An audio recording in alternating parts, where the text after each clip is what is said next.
السلام عليكم ورحمة الله وبركاته. الفاتحة.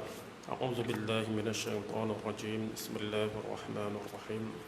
الحمد لله رب العالمين الرحمن الرحيم مالك يوم الدين إياك نعبد وإياك نستعين اهدنا الصراط المستقيم صراط الذين أنعمت عليهم غير المغضوب عليهم ولا الضالين. بسم الله الرحمن الرحيم. الحمد لله رب العالمين والصلاة والسلام على أشرف الأنبياء والمرسلين وعلى آله وصحبه أجمعين. سبحانك لا علم لنا إلا ما علمتنا إنك أنت العليم الحكيم. رب اشرح لي صدري ويسر لي أمري واحلل عقدة من لساني يفقهوا قولي.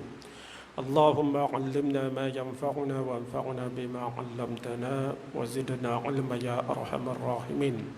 وأرنا الحق حقا وارزقنا اتباعه وأرنا الباطل باطلا وارزقنا اجتنابه وجعلنا ممن يستمعون القول فيتبعون أحسنا وأدخلنا برحمتك في عبادك الصالحين. ولا حول ولا قوة إلا بالله ولا حول ولا قوة إلا بالله ولا حول ولا قوة إلا بالله العلي العظيم. اللهم يسر ولا تعسر وأتمم بالخير يا كريم وبعد. Alhamdulillah.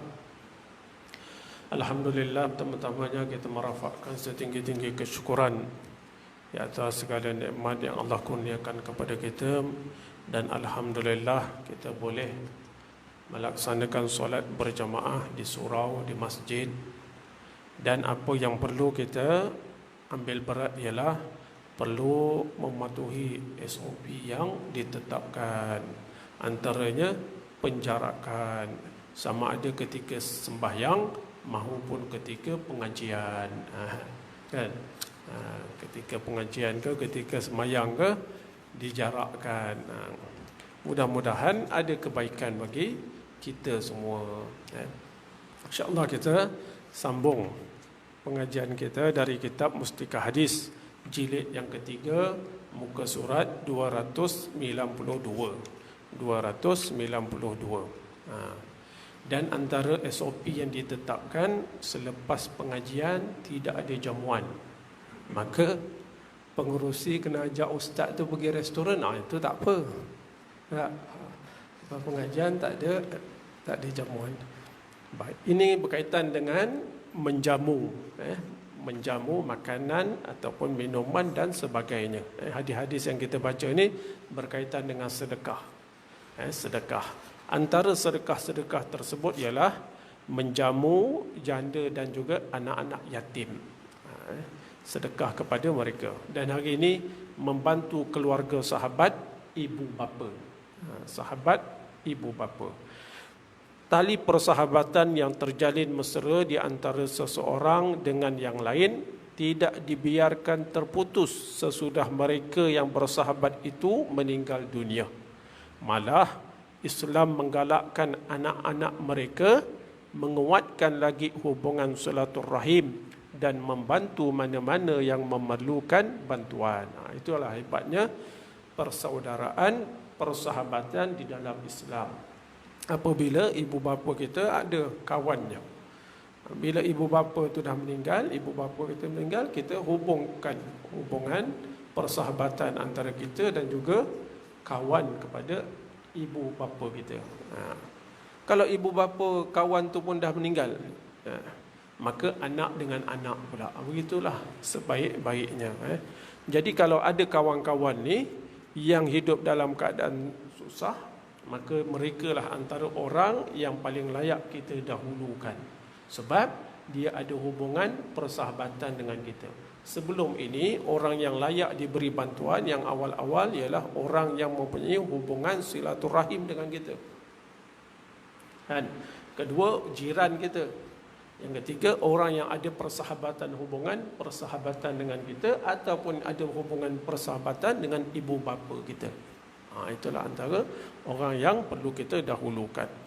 Antara hadis yang menunjukkan perkara tersebut ialah an Abdullah bin Umar an Abdullah bin Umar radhiyallahu anhuma qala sami'tu Rasulullah sallallahu alaihi wasallam yaqul innal abarral bir silatul waladi ahla wuddi abihi ba'da an yuwalliyal abu. Rawahu Muslim. Dari Sayyiduna Abdullah bin Umar radhiyallahu anhuma. Ini anak Sayyidina Umar Al-Khattab. Kata beliau, aku ada mendengar Rasulullah sallallahu alaihi wasallam bersabda, sesungguhnya perbuatan kebajikan yang sehabis-habis sempurna ialah hubungan silaturrahim yang disertakan dengan bantuan oleh seseorang anak kepada keluarga sahabat bapanya sesudah si bapa meninggal dunia. Itu sehabis-habis kebajikan. Pasal kita meneruskan hubungan persahabatan yang ada di antara ayah dengan kawannya. Kemudian bersedekah ini pula termasuk kepada hadiah makanan kepada jiran tetangga. Jiran tetangga. Tadi sahabat, yakni jiran tetangga. Selain daripada bersedekah dengan makanan kepada fakir miskin, anak-anak yatim dan orang pelarian, Islam juga menggalakkan supaya menghadiahkan benda-benda makanan kepada jiran tetangga. Jiran tetangga. Hadisnya an Abi Zarrin radhiyallahu anhu qala qala Rasulullah sallallahu alaihi wasallam iza tabakhta maraqatan fa'akthir ma'aha wa ta'ahad jiranak. Dari Sayyiduna Abu Dzar radhiyallahu anhu katanya, Rasulullah sallallahu alaihi wasallam bersabda, apabila engkau memasak lauk maka banyakkanlah kuahnya. Dan ingatlah selalu kepada jiran kamu dengan mengambil berat, iaitu dengan memberikan sedikit kepada mereka. Ini Islam ajar macam mana hubungan jiran, hubungan di antara jiran. Benda-benda ni dianggap macam pupus di sesetengah tempat, dianggap pupus. Apatah lagi bulan Ramadan.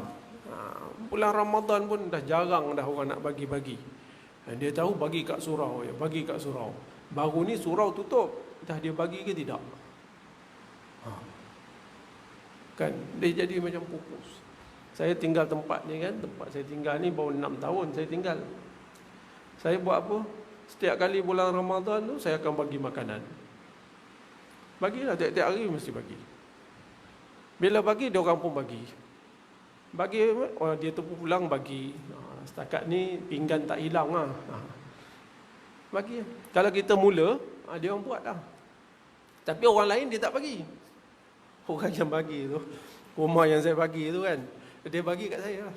Makna satu hari tu saya bagi 5 orang ke 6 orang. Lala 5 rumah ke 4 rumah tu bagi dengan saya. Orang lain dia tak bagi, jiran saya.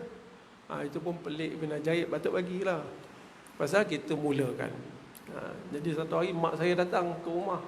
Bila dia tengok, baguslah kat sini, bagi makanan, orang tu pun balas lagi bagi makanan. Ada tempat kita bagi makanan dengan pinggan-pinggan hilang. Ada je ni. Ada tempat kita bagi makanan, orang tak pulang-pulang pun, tak balas dengan makanan. Tapi kita apa kerja kita? Kita bagi je lah. Sebab niat kita supaya orang makan makanan kita untuk berbuka puasa. Itu je. Dia balas ke, dia tak balas ke, itu terpulang pada dia. Kita jangan pula mengumpat dia. Sebab matlamat kita dah sampai. Benda yang kita minta, ganjaran di sisi Allah dah dapat. Macam tu lah, tiap-tiap hari buat. Mudah-mudahan dia jadi suatu budaya di dalam masyarakat. Itu saya kalau buka puasa tak masak pun tak apa, boleh ada. Kadang-kadang dia bagi, kita tak pulang lagi. Bila kita masak baru kita pulang. Tak semesti hari itu kita kena pulang makanan. Gitulah. Jadi yang ni dia membantu jirannya dengan memberi lauk walaupun tak ada isi. Tapi bukan cakap macam tu, bukan kata gitu. Bila orang nak bagi, Letaklah isi tu. Tak payah, Nabi kata kuah pun cukup. Ada. Nak ceritanya, kalau dah tak boleh nak bagi isi sekalipun, dah tak ada dah isi, yang ada kuah, kuah pun bagilah. Itu maksudnya. Bukan bagi kuah je, isi tak payah. Nabi tak cakap pun bagi isi. Tak. Ini nak tunjuk kalau dah tak ada langsung, bagilah kuah sekalipun. Gitu. Baik. Hadis an Sa'din radhiyallahu anhu qala lamma baya'a Rasulullah sallallahu alaihi wasallam an-nisa qamat imra'atun jalilah faqalat ya nabiy Allah inna kullun ala abaina wa abnaina wa azwajina fama yahillu lana min amwalihim qal ar-ratbu ta'kulnahu wa tahdinahu.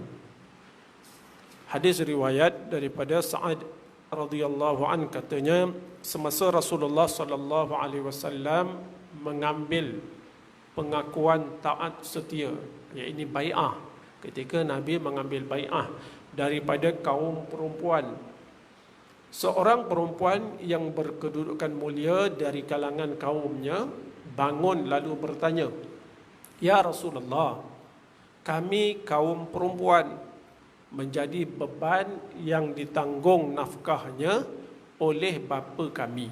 Kan? Kalau dia anak-anak, bapalah tanggung. Anak-anak kami yang laki-laki dan suami-suami kami. Makna ayah ni, bapa kami ni tanggung kami yang perempuan, tanggung anak-anak kami yang laki-laki dan tanggung suami kami. Oleh itu, sekadar manakah yang dibolehkan kami mengambilnya dari harta mereka dengan tidak memerlukan izin mereka? Maknanya ini isteri, seorang isteri, dia tanya apa yang kami boleh ambil daripada harta suami ini. Baginda menjawab, fama yahluna min amwalihim, kamu dibolehkan mengambil benda-benda makanan yang tidak tahan lama disimpan untuk dimakan, untuk kamu makan dan untuk kamu hadiahkan kepada orang lain. Hadis ni dulu pernah cerita. Kita ni isteri tidak boleh mengambil harta suami sedekah kepada orang lain sebelum mendapatkan izin daripada suami. Pasal harta tu harta suami, melainkan benda-benda yang tak boleh disimpan lama.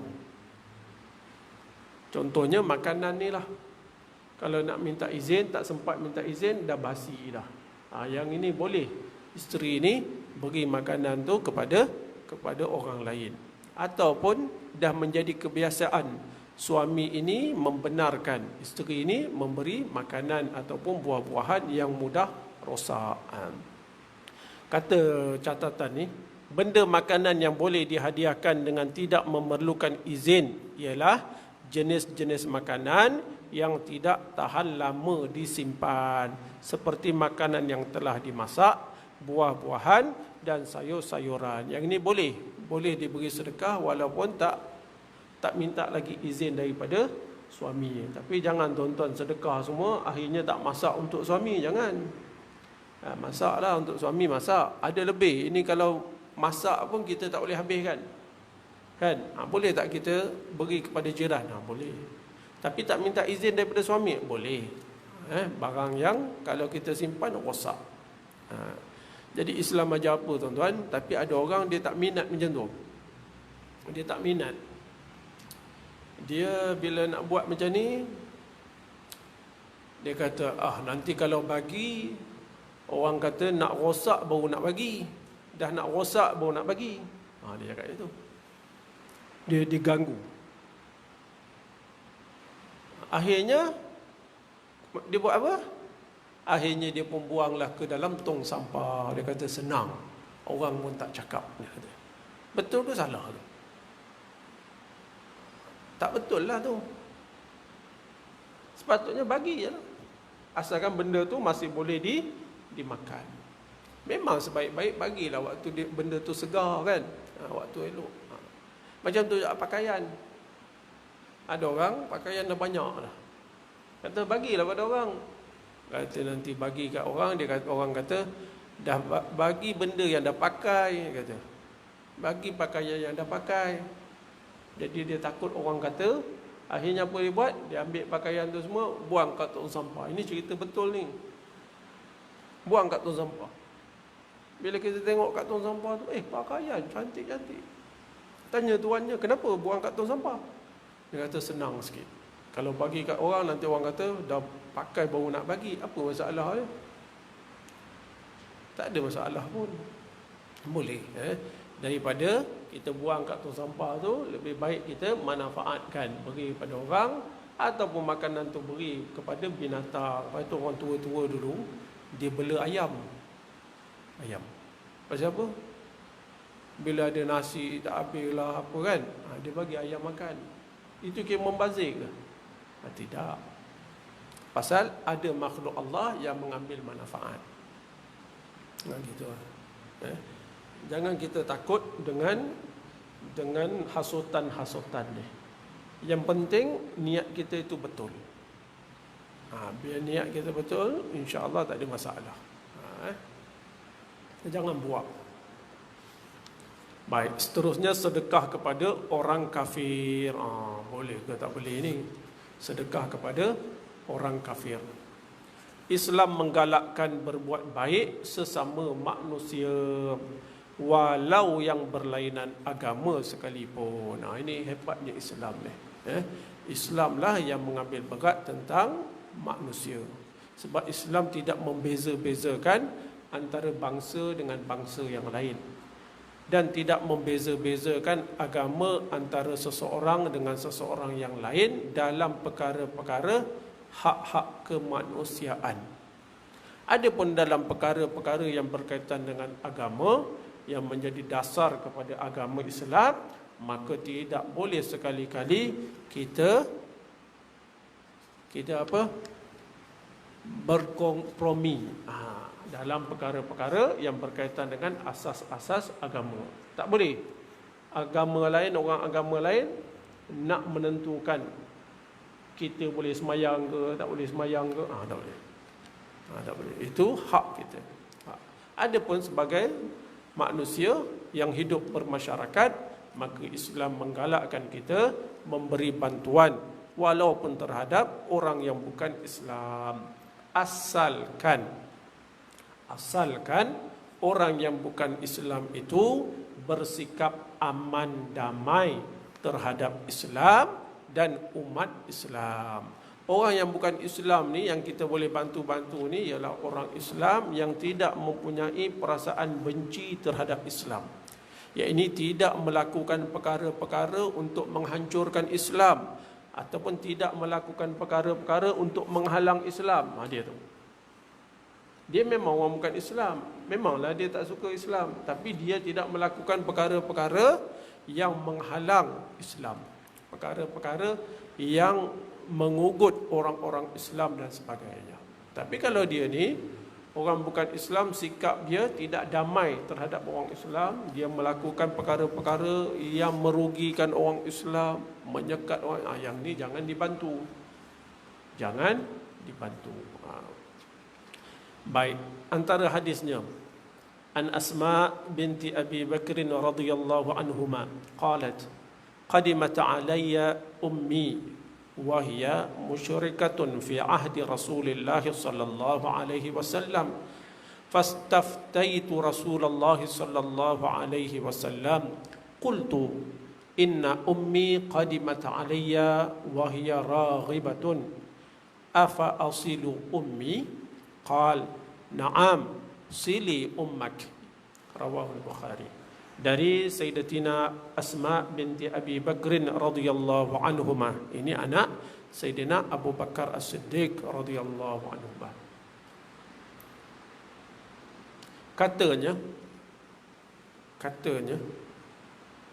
Kata Sayyidatina Asma ni. Ini Sayyidatina Asma ni ketika dia hijrah daripada Mekah ke Madinah dalam keadaan mengandung. Syarat mengandung. Kita yang tak mengandung naik bas Aircon daripada Mekah ke Madinah pun dah lengur-lengur kaki dah. Daripada Madinah pergi ke Mekah, naik bas aircon pula tu, lengur kaki, sakit pinggang. Yang ni Sayyidatina Asma ni, dia ketika hijrah dalam keadaan mengandung, syarat mengandung.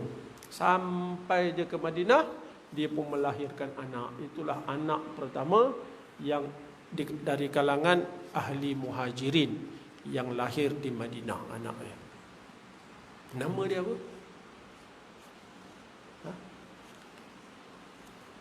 Sebelum tu Asma ni suami dia nama apa? Ha? Tak ingat? Mana nak ingat tak? Patut lama dah tak kuliah. Kan? Saya pun tak ingat. Nama dia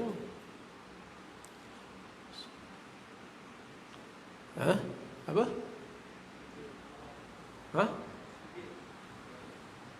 Zubair bin Awam. Abdullah bin Zubair. Zubair bin Awam. Abdullah bin Zubair. Abdullah bin Zubair. Abdullah bin Zubair. Betul. Abdullah bin Zubair, Zubair bin Awam, bapa dia. Abdullah bin Zubair. Itu anak yang pertama lahir. Tuan-tuan, ketika hijrah dalam keadaan mengandung. Apa kata Sayyidatuna Asma binti Abi Bakar radhiyallahu anhuma? Katanya, ibu saya yang masih kafir dan tinggal di Mekah telah datang melawat saya di Madinah dalam zaman perjanjian damai Hudaibiyah yang dibuat oleh Rasulullah sallallahu alaihi wasallam dengan orang-orang kafir, sedang dipatuhi oleh kedua belah pihak. Kan Nabi kan buat perjanjian Hudaibiyah dengan kafir musyrikin Mekah. Boleh ke ustaz kita buat perjanjian damai berbaik-baik? Dia kan musuh kita. Dia dah bunuh pakcik Nabi. Dia dah bunuh ramai orang Islam. Takkan ustaz takkan Nabi tak ingat apa yang dia tak buat kepada kita ketika kita di Mekah? Tiba-tiba hari ni kita nak berdamai dengan dia. Boleh ke? Boleh ke? Nabi itu seketika di Mekah diseksa, perang, bunuh pula tu. Tapi Nabi buat perjanjian Hudaibiyah dengan musuh ketat dia tu. Kerana apa? Kerana Islam lebih mementingkan keamanan dan mengurangkan musuh untuk menyebarkan Islam. Dengan syarat orang-orang yang berjanji mengiktiraf Islam. Jadi antara salah satu daripada perjanjian itu, kandungan perjanjian itu, makna bolehlah orang Mekah boleh pergi ke Madinah, orang Madinah boleh pergi Mekah. Islam nak tu. Bila boleh berjumpa, boleh bercakap, boleh berhubung, orang yang dulunya bermusuh dengan Islam akhirnya berpeluang untuk melihat kebaikan Islam. Sebelum ni dia tak dapat tengok, dia tak dapat dengar, pasal benda yang dia dengar semuanya fitnah aja. Sekarang dia boleh tengok kebaikan Islam. Dia boleh dengar daripada orang Islam yang betul-betul tentang ajaran Islam. Sehingga akhirnya orang yang dulu benci kepada Islam melihat memang betul Islam ni baik. Bukan orang Islam yang faham Islam tu ganas, tidak. Yang ganas-ganas, yang tak tentu arah ni orang Islam yang tak mengamalkan Islam sangat. Barulah dia nampak. Lepas tu boleh buat perjanjian berhubung baik antara orang Islam dan juga musuh-musuh Islam, tapi dengan ada syarat lah, ada sebab dan syarat. Apatah lagi kita dengan orang-orang sesama Islam, boleh ke tak boleh? Lagilah boleh tak? Lagilah boleh. Baik. Jadi ibu ni pun datanglah dari Madinah, daripada Mekah datang ke Madinah jumpa anak ni. Maka persoalan dia apa? Kata Sayyidatina Asma, saya pun meminta fatwa kepada Rasulullah sallallahu alaihi wasallam. Ini boleh ke buat baik ni? Ini kafir ni. Tapi dia ibu. Ya Rasulullah, ibu saya yang masih kafir dan belum lagi hendak memeluk Islam telah datang melawat saya, sedang ia berhajatkan bantuan.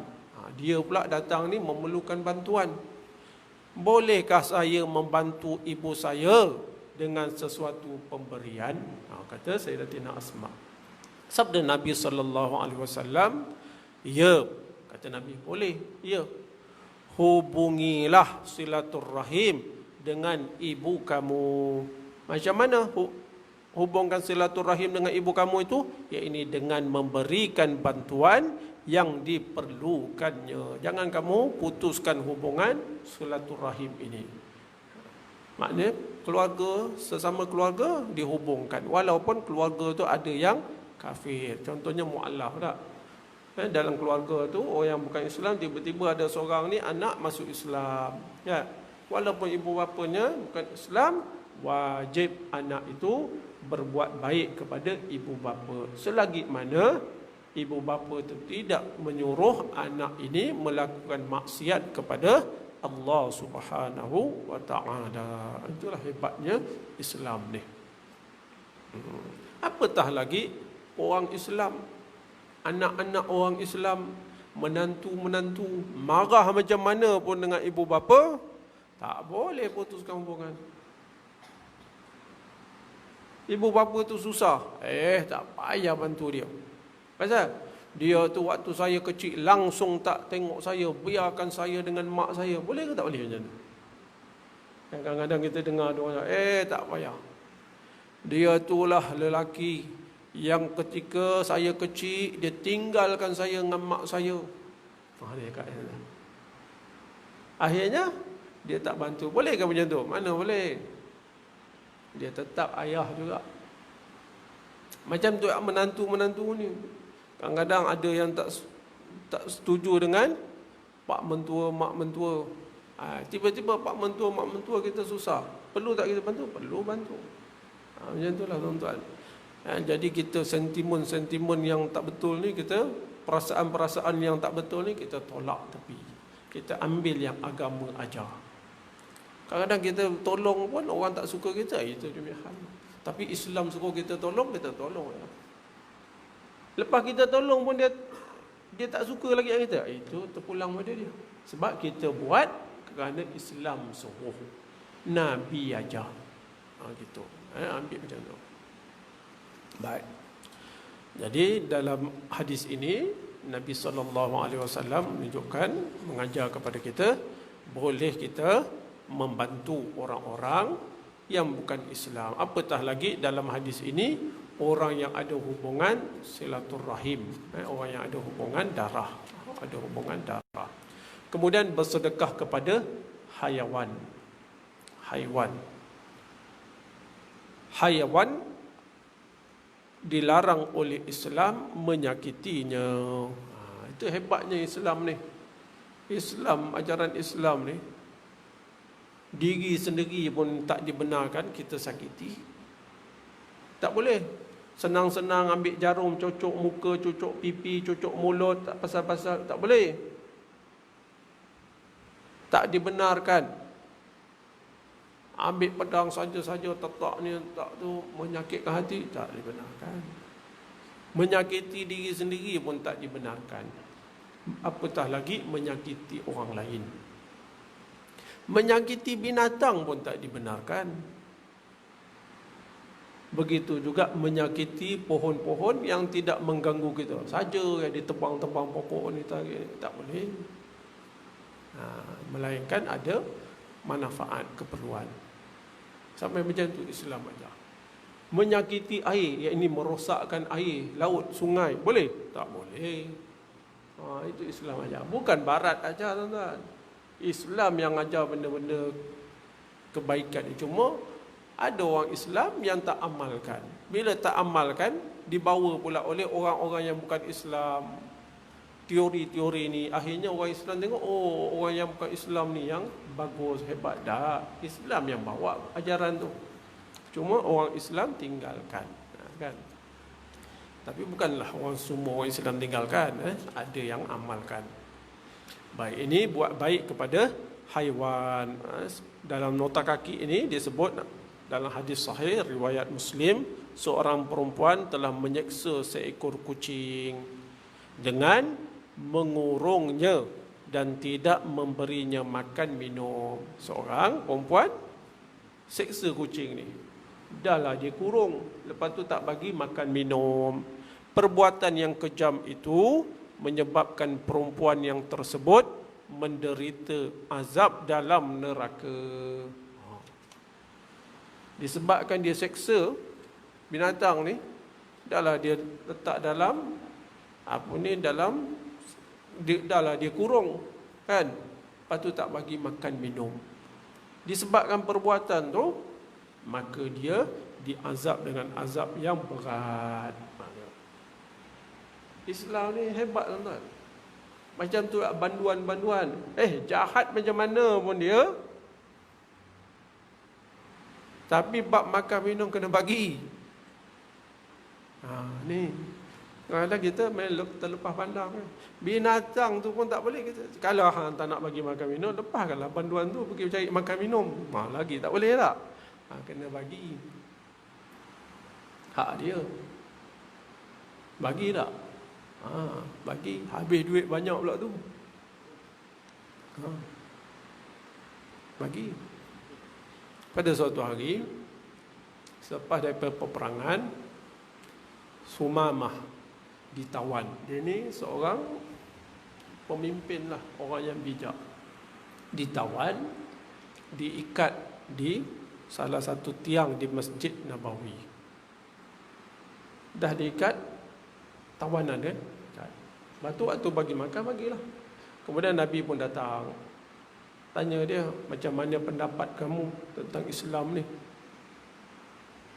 Dia pun berkata, ya Muhammad, aku orang yang hebat. Makna dia ni ada kedudukan. Seolah-olah jangan kamu ganggulah. Jangan kamu. Tapi kalau kamu buat baik dengan saya, maka saya orang yang pandai membalas budi. Antara kata dia. Dia tak terima Islam. Dia tak nak terima Islam. Walaupun dia beri makan, dia kena beri makan. Walaupun dia banduan, minum. Tapi dia tengok kebaikan orang Islam. Jadi bila dia tak nak terima Islam, tak apalah. Ikat. Biasa dah. Ikat je lah. Hari kedua datang lagi Nabi tanya. Dia cakap benda yang sama.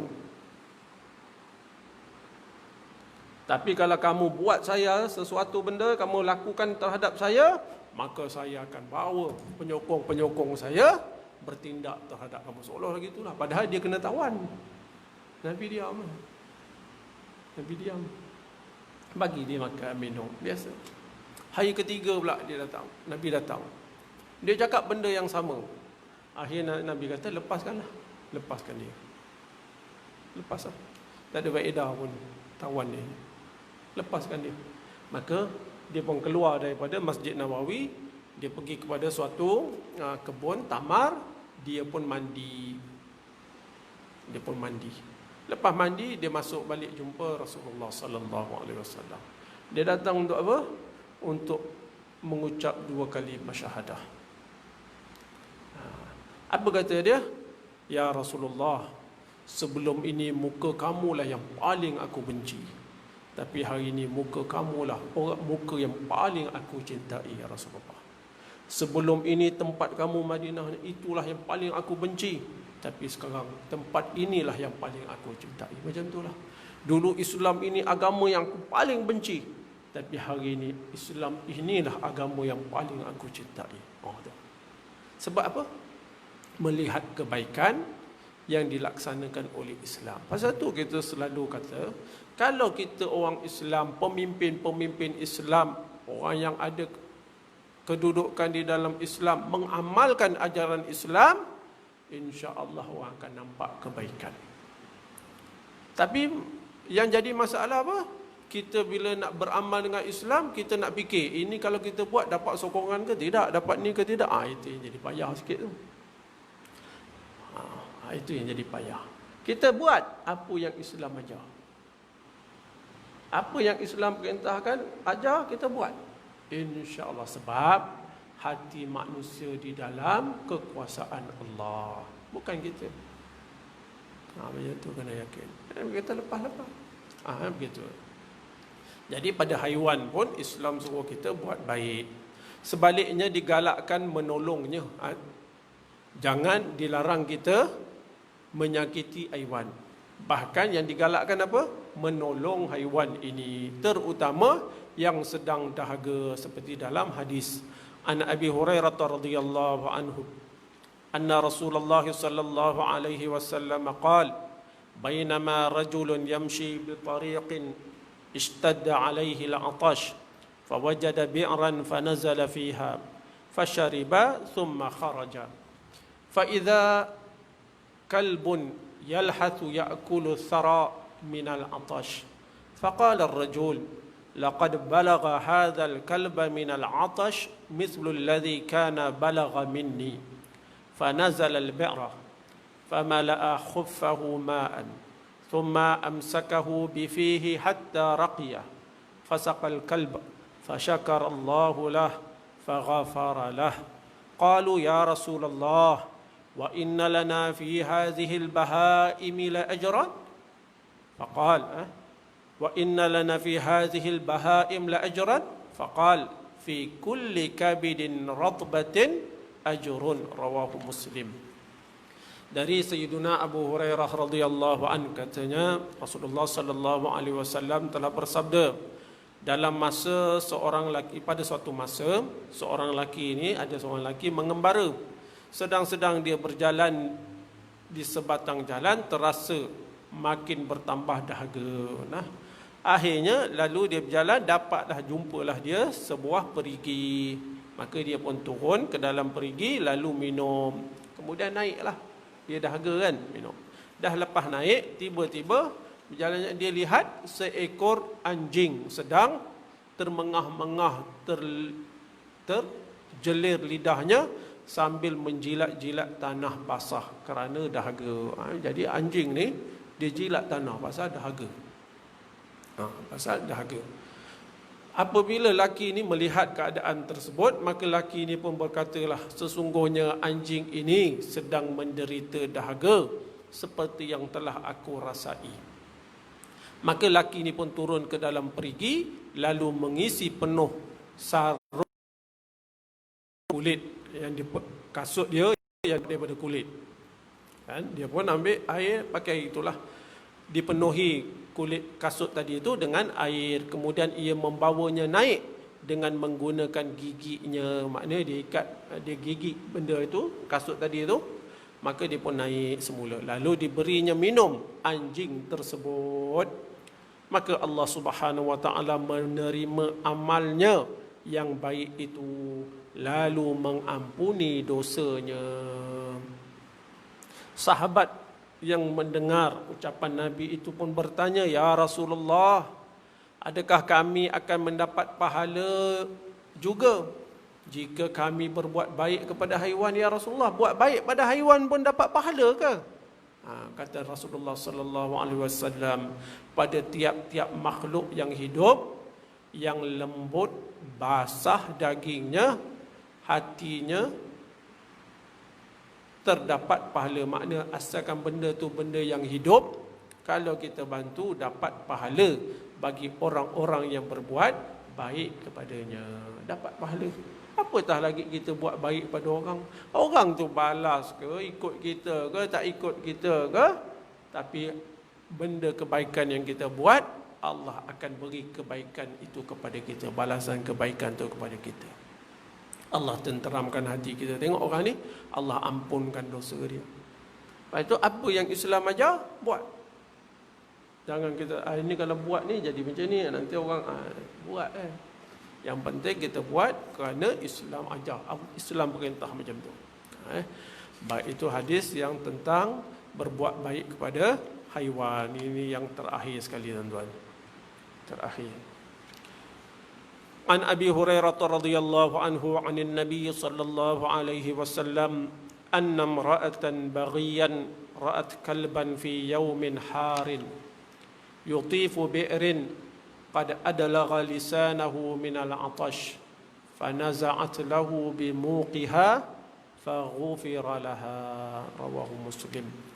dari Sayyidina Abu Hurairah radhiyallahu an, katanya, hadis tadi Sayyidina Abu Hurairah juga yang meriwayat, tapi cerita lelaki, seorang lelaki. Dari Sayyidina Abu Hurairah radhiyallahu an, dari Nabi sallallahu alaihi wasallam, sabda baginda sallallahu alaihi wasallam, artinya bahawa seorang perempuan pelacur telah melihat seekor anjing pada suatu hari yang cukup terik panasnya. Sedang berpusing-pusing anjing tersebut mengelilingi sebuah perigi sambil menjelirkan lidahnya disebabkan dahaga. Anjing tu pergi ke perigi, nak masuk tak boleh, masuk memang tak naik lah anjing tu, mati kat situ. Dia menjelir-jelir lidah kerana dahaga. Maka perempuan tersebut pun segera mengambil air perigi dengan sarung kakinya yang diperbuat daripada kulit kambing dan diberi minum kepadanya. Dengan perbuatan yang baik itu Allah Subhanahu wa taala mengampunkan dosa perempuan tersebut. Ampunkan dosa. Kadang kita, bukan kadang-kadang, bila kita buat baik tuan-tuan, Allah lorongkan kita kepada jalan-jalan kebenaran. Walaupun orang ni ada masalah apa kan, tapi dia ada benda yang dia buat baik, maka Allah permudahkan dia untuk balik ke pangkal jalan. Walaupun benda tu benda yang sikit, kebaikan tu kebaikan yang kecil, jangan kita remehkan. Alah, kita ni dosa banyak, kalau buat macam ni pun bukan boleh tutup dosa kita. Jangan. Sebab rahmat Allah itu luas. Ada benda baik walaupun sikit kita buat, apatah lagi kebaikan itu dapat dirasai oleh makhluk Allah yang lain, sama ada manusia ataupun haiwan. Bila kebaikan kita ni dirasai oleh orang lain, ganjarannya banyak. Kebaikan yang kita buat dirasai oleh orang lain, ganjarannya besar. Bila orang ni dapat kebaikan, maka dia akan rasa baik kita. Alhamdulillah, baguslah dia. Itu doa itu. Doa. Jadi, itulah kadang-kadang menjadi permulaan jalan-jalan menuju kebaikan bagi orang-orang tertentu. Kerana dia pun heran, saya pun tak tahulah macam mana tiba-tiba hati saya kalau disiasat-siasat, ada kebaikan yang dia buat. Ada kebaikan yang dibuat. Jadi itu cukup sekadar tu tuan-tuan. Mudah-mudahan ada manfaat dan kebaikan bagi kita semua. Ceritanya apa tuan-tuan? Allah bagi kita nikmat, Allah bagi kita kemudahan, ada kelebihan dari segi harta, maka kita pergunalah sebaik-baiknya. Ini memberi bantuan kepada orang, melihat kepada orang yang memerlukan bantuan tersebut. Sebab di sana ada kebaikan yang cukup banyak bagi kita. Jadi cukup sekadar tu tuan-tuan. Kita tangguhkan majlis ini dengan tasbih kafarah dan surah Al-Asr. Bismillahirrahmanirrahim. Subhanakallahumma wa bihamdik, asyhadu an la ilaha illa anta, astaghfiruka wa atubu ilaik. Bismillahirrahmanirrahim. Wal 'asr. Innal insana lafi khusr illa alladhina amanu wa 'amilus solihat وتواصوا بالحق وتواصوا بالصبر. السلام عليكم ورحمة الله وبركاته.